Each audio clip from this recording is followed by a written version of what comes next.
Japan at China muling nagkaharap mga kapatid dito sa kanilang pinag-aagawang isla na tinatawag na Senkaku Island. Ito matagal na tong kontrolado mga tol ng Japan. Pero ngayon eto nanghihimasok yung alam nating bansang mahilig mangangkin. Kaya eto nagkakaroon na naman sila mga tol ng sigalot. Pag-usapan natin to, samahan ninyo ko. Audio Jungle.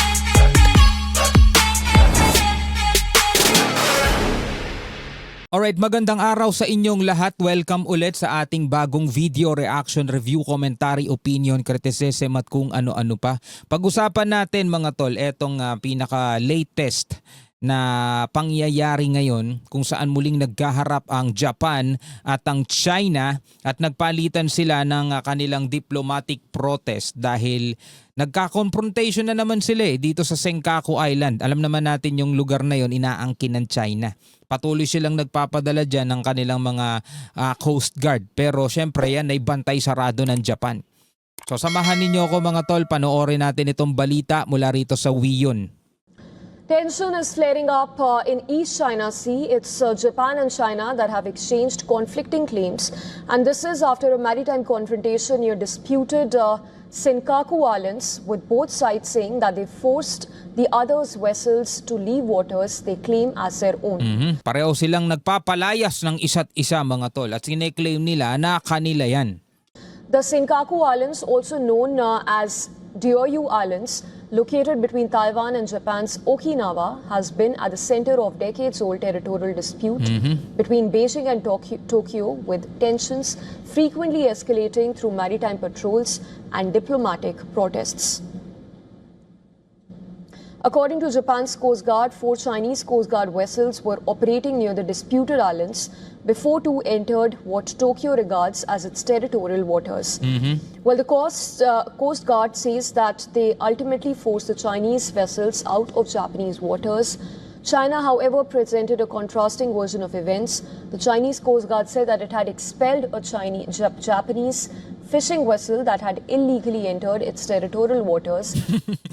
Pareho silang may claim no? Sinasabi ng Japan na pinalayas nila itong barko ng China. Sinasabi naman ng China na expelled nila o napalayas nila mga tol etong mga fishing vessel naman ng Japan dun sa kanilang territorial waters.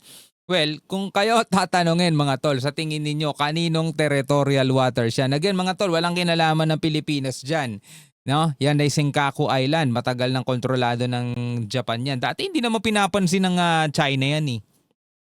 No? Lately lang sila nagkaroon ng interest dyan. Ewan ko kung anong na-discover nila dyan. Kasi ang ginagawa kasi nila, di ba, nagpapadala sila ng mga research vessels nila. Tapos pag may nalaman sila dun sa lugar na yun, no? Aariin na nilang kanila yon. Grabe din kasi itong mga 'to, no? Pero tingnan natin kung sino o kanino talaga mauuwi etong Senkaku Island na 'to. Kasi alam naman natin ang Japan hindi rin basta-basta yan mga tol. Actually, kinakatakutan nga sila ng China kaya ayaw ng China na bumalik ang military ng Japan dahil iniisip nila baka daw mangyari na naman yung nangyari nito sa history, which is naging talagang masyadong malupit ang mga Hapones nung panahon na yon. Kahit tayo, no, bansang Pilipinas, naranasan natin yun. 'Di ba? Marami tayong mga naging lolo't lola. Ewan ko kung sa part ng family nyo. Ewan ko kung sa part din ng family ko kung merong nakaranas mga tol. Pero may mga kwento ang ating mga magulang. Siyempre inaabot nila yung panahon ng World War II. Talagang malulupit daw mga Hapon noon. Near the disputed islands. This has attracted a sharp entered its territorial waters near the disputed islands. This has attracted a sharp reaction from Chinese Foreign Ministry as well. Take a listen in. Diaoyu Dao and its affiliated islands are China's inherent territory. Minana ni daw nila. Lahat na lang minana nila eh. Sino kaya nagpamana sa kanila, no? Inherent territory daw nila yon, no? May Chinese name na rin yung Senkaku Island kasi Senkaku Island Japanese name ng Japan yun eh. May pangalan na rin at yun daw ay inherent territory nila. Parang yung buong South China Sea, ganun din, inherent territory din nila. Meron daw sila doong historical claim, all right? Diaoyu Dao and its affiliated islands are China's inherent territory. The activities of Chinese scientific research vessels in waters around the Diaoyu Dao fall within the scope of China's sovereign rights. Ayun na, may sovereign rights na rin sila at yun na nga, may scientific research nga sila. Sabi sa inyo magpapadala sila ng mga research vessel dyan at pag may natuklasan sila, kanila na yun. Gagawa na nila ng ano yun, ng historian. Are legitimate and lawful and are beyond reproach.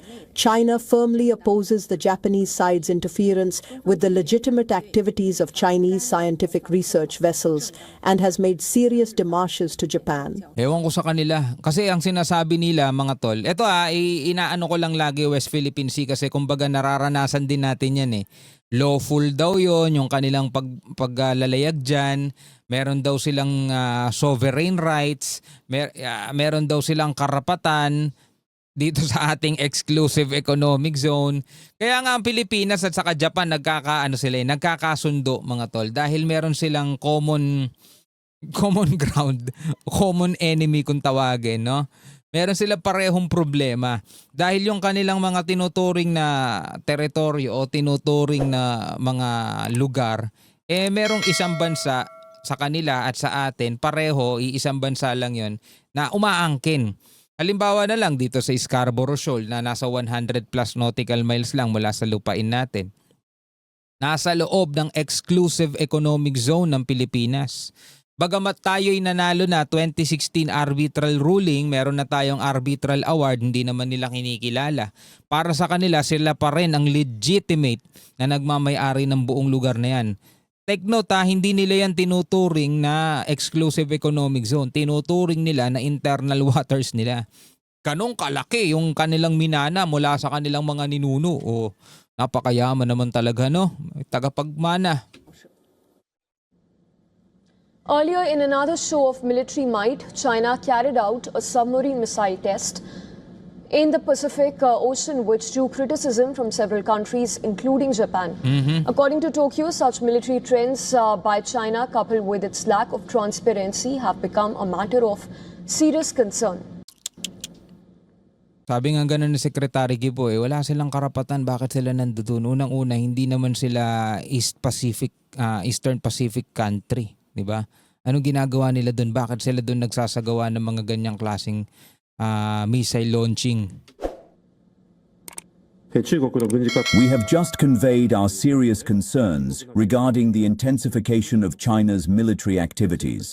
From the perspective of the security... Okay, so napanood na natin yan. Alam na natin na hindi rin naging maganda ang reaksyon ng Japan at nag-react sila ng pag-aalala. Bagamat inamin naman nila na naabisuhan sila ng China doon sa gagawin nila. Hindi lang sila pati Australia, pati New Zealand yan.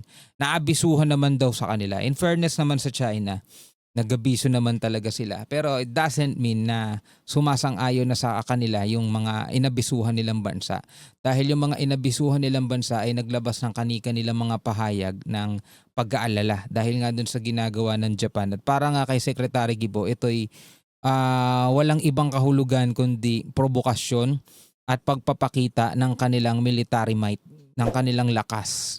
No, parang ganun lang ang ipinapakita ng China.